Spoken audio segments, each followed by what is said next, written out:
अस्सलाम वालेकुम। उम्मीद है आप लोग ठीक हैं, खैरियत से हैं। अल्लाह पाक आप लोगों को अपने हिफ्ज़ व अमान में रखे। हमारी दुआएं हमेशा आपके साथ हैं। सलामत रहें, खुश रहें, पाकिस्तान आबाद रहे, सलामत रहे, क़यामत रहे। चैनल को ज़रूर सब्सक्राइब किया करें और बेल आइकन को भी प्रेस करें। ज़्यादा से ज़्यादा व्हाट्सअप ग्रुपों में इसका लिंक शेयर करें, कमेंट्स करें, जो आपसे राय मांगी जाती है उसका इजहार ज़रूर किया करें।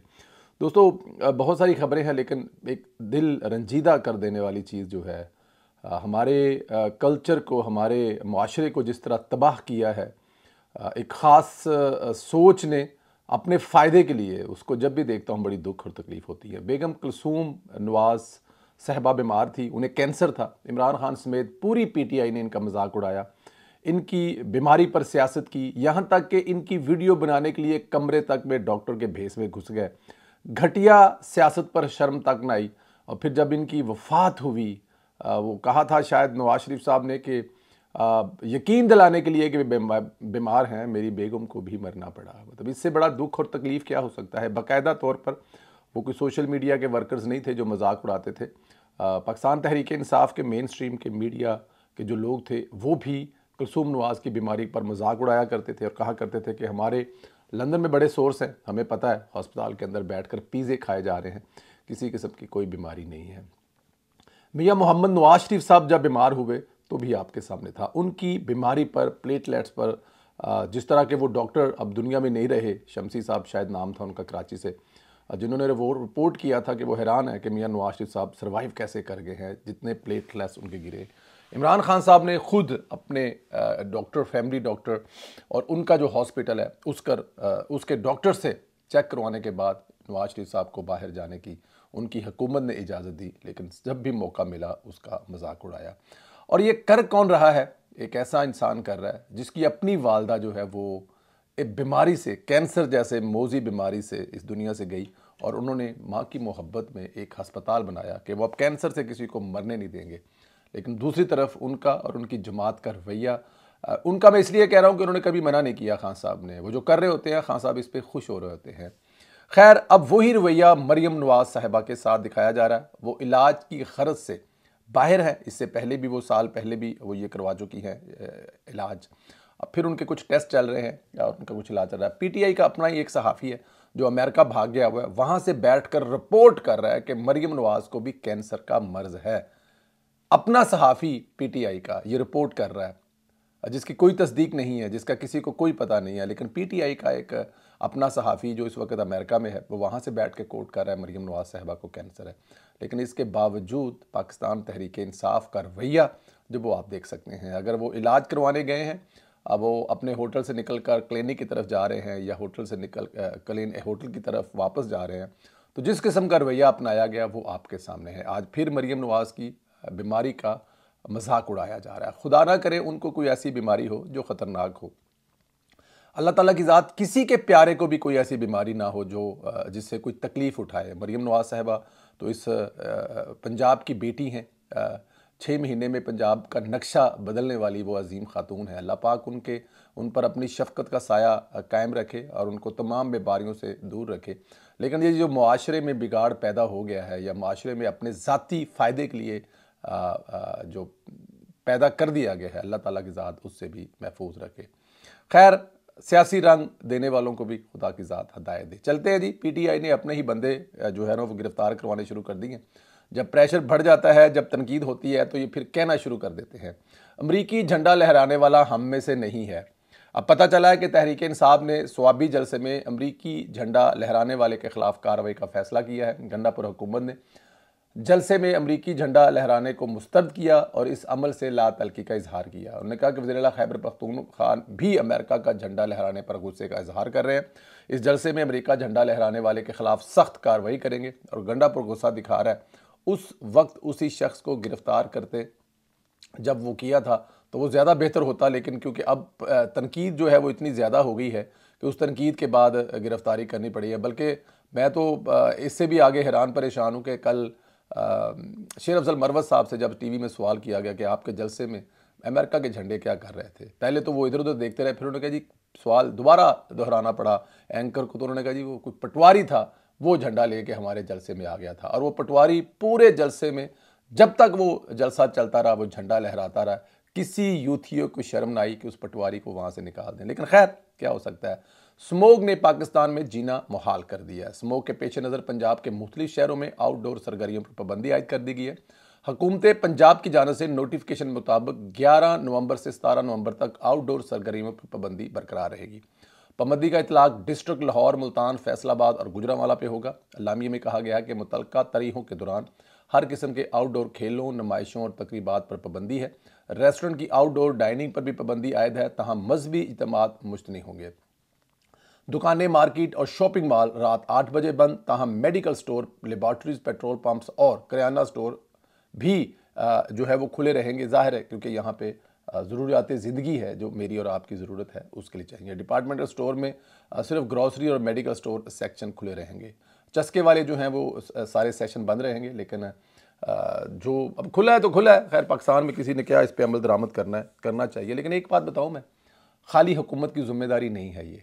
अगर कोई समझता है कि खाली हुकूमत के ठीक करने से ये ठीक हो जाएगा और अवाम इसमें अपना कोई रोल किरदार अदा नहीं करेंगे तो ये ठीक होने वाला मसला नहीं है। और एक बात और, ये एक दिन या 2 दिन में भी ठीक होने वाला नहीं है। हाँ, इसमें भी कोई शक नहीं है कि हुकूमत को जंगी बुनियाद पर, जंगी बुनियाद ये होता है कि जंग लग गई है, अब आपने जो करना है कर लें, आपके पास कोई ऑप्शन नहीं है। अगर आपने जिंदा बचना है, इस जंग में सर्वाइव करना है तो आपने आखिरी हद तक जाना है।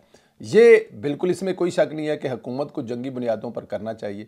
सारे काम, मैंने पहले भी 1-2 दफ़ा इस पर बात की तो मैंने पहले भी कहा कि सारे काम बहुत इंपॉर्टेंट काम हो रहे हैं, इसमें कोई शक नहीं है। लेकिन वो सारे काम छोड़कर इस एक काम के पीछे आपको भागना पड़ेगा। 1 साल लाहौर में रहने वाला 6-7 साल ज़िंदगी जो है अपनी वो ज़ाया करने जा रहा है। उसका फेफड़े से लेके जिगर से लेके पता नहीं वो कहाँ कहाँ जा रही है और किस किस तरह जा रही है और किस तरह बीमार कर रही है। सोचें जो बच्चे यहाँ पर पैदा हो रहे हैं।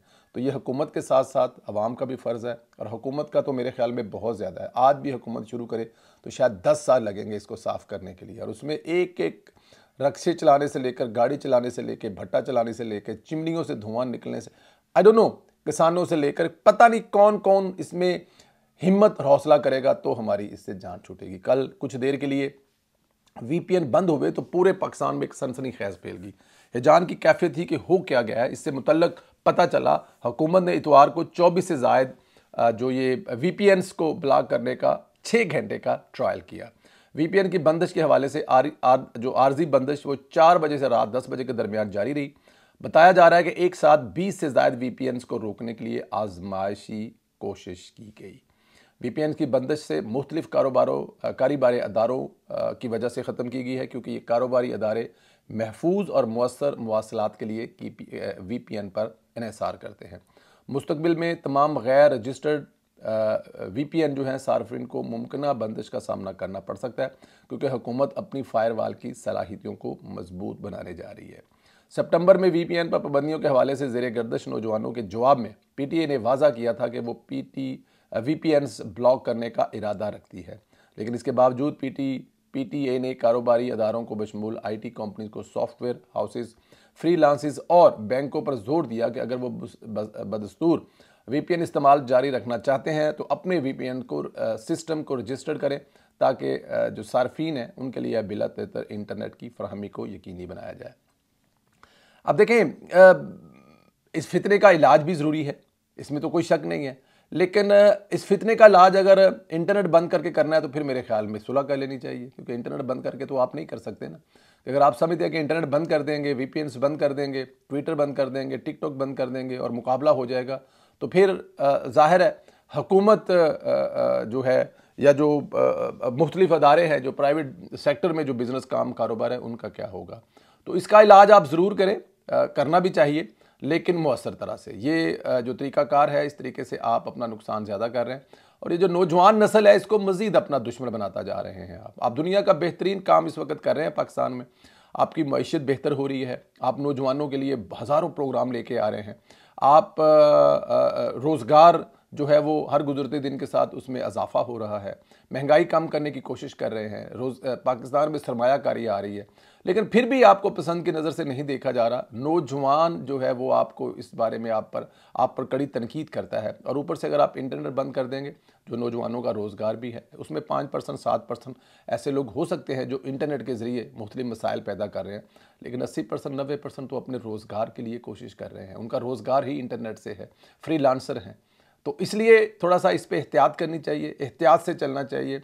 वो काम ज़रूर करें जिससे आपका मुल्क महफूज हो, बट वो काम हरगिज़ ना करें जिससे नौजवान आपका दुश्मन बन जाए, तमाम कुछ करने के बावजूद।